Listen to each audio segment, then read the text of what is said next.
সকাল সকাল ঘুম থেকে উঠে সচরাচর যে কাজটা আমি করি আগের দিনের জমে যাওয়া ক্লায়েন্টস মেইল এবং নোটিফিকেশনগুলো রেসপন্স করা।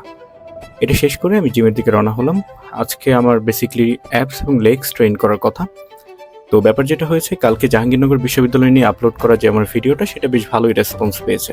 দেখলাম যে ইনসাইডার্স এটা পোস্ট করেছে। যাই হোক, লম্বা একটা স্ট্রেচিং সেশন নিলাম, যেহেতু লেগসের ক্ষেত্রে স্ট্রেচিংটা একটু বেশি ইম্পর্টেন্ট।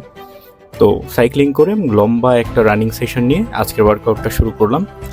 তো ওয়ার্কআউটের শুরুতেই আমি যেটা করেছি সেটা হচ্ছে স্কোয়াটস মেশিনে বেশ 3 সেট স্কোয়াটস প্রথমে হিট করেছি। এরপর আমি লেগ এক্সটেনশন যে মেশিন সেটা সেট করে আমি কোয়াডসের জন্য 3 সেট এবং হ্যামস্ট্রিংয়ের জন্য 3 সেট হিট করি।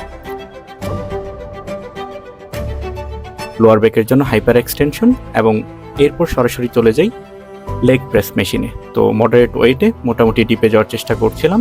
অ্যাপসের জন্য 2টা ওয়ার্কআউট করি, সেটা হচ্ছে হ্যাঙ্গিং লেগ রেইজেস এবং সিট আপ। তো যাই হোক, আজকে আমার শ্যাডো পোজিং করার কথা, আমাকে হেল্প করছে তাহির ভাই। বেশ কিছু নতুন পোস্টার অ্যান্ড পোজিং আমাকে দেখিয়ে দিচ্ছিল, যেটা আমি ট্রাই করছিলাম।